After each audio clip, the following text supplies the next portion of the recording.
9,00,000 హైందవులుండి 3,40,000 మందే బయటికి వచ్చారే అని మొదటి సమస్య నాది.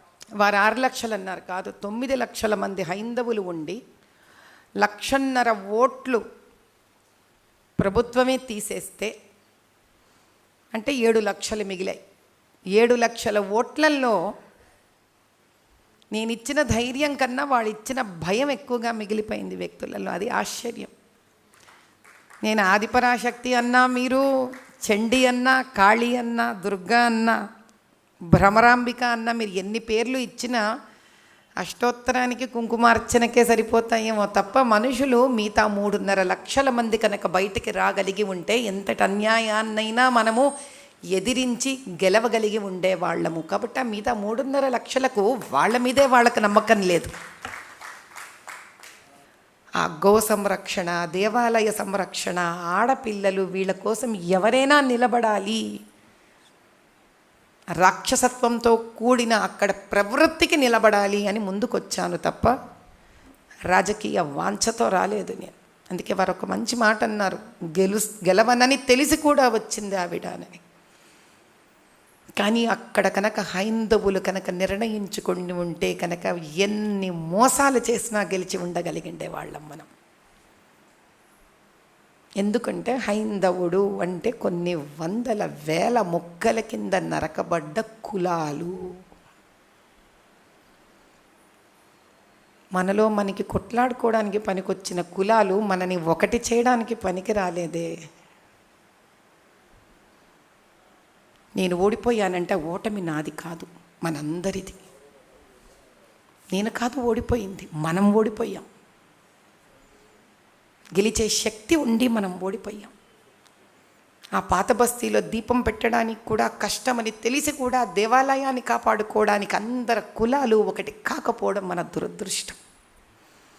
ఇంటి నుంచి వెళ్ళే ఆడపిల్ల ఒక ఓల్డ్ సిటీలోనే కాదు, రాష్ట్రంలోనే కాదు, దేశంలో కూడా ఎవరైనా ఎక్కడి నుంచైనా ఆ అమ్మాయిని హింస పెట్టవచ్చని తెలిసి కూడా మన కోసం వచ్చిన మన శక్తిని మనము గెలిపించుకోలేకపోవడం మన దురదృష్టం.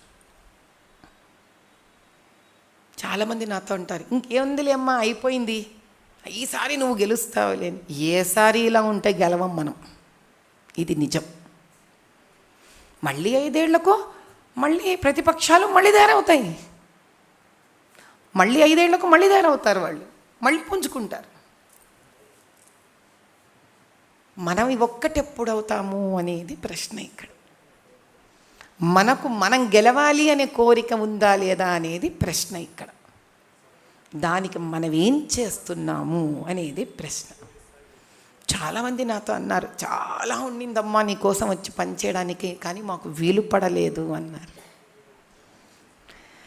హైందవత్వానికే వీలు పడకపోతే, సంరక్షణకే వీలు పడకపోతే ఇంకా దేనికి వీలు పడుతుంది? దేని నుంచి దేని కాపాడడానికి మనకి తపన? దేనికి? చాలా ముఖ్యమైన విషయం ఏంటంటే, అన్నం లేని వాళ్ళకి అన్నం పెట్టడం ఎంత ముఖ్యమో, ఈ దేశం ఉనికే సనాతన ధర్మం, సాంప్రదాయాలు, దైవము, పండుగలు, సభ్యత, సంస్కారం, పద్ధతులు, అది కాపాడుకోలేకపోయిన తర్వాత ఏం చేసి ఏం ప్రయోజనం? నేను ఎటువంటి స్థానంలో ఎలక్షన్స్కి నిలబడ్డాను? బతుకమ్మ అనే ఒక పండుగను నిర్దాక్షిణ్యంగా స్త్రీలను వివస్త్రలను చేసి నరికి మానభంగం చేశారే, అటువంటి పరంపర నుంచి నిలబడిన వాళ్లకు ఎదురు వెళ్ళి నిలబడ్డాను నేను. అది కూడా ఒక్కటి చేయలేకపోయింది స్త్రీలను, పురుషులను, హైందవులను. నాకెంతిస్తావు, నాకేంటి లాభం, నాకెంతిస్తావు, నాకేంటి లాభం?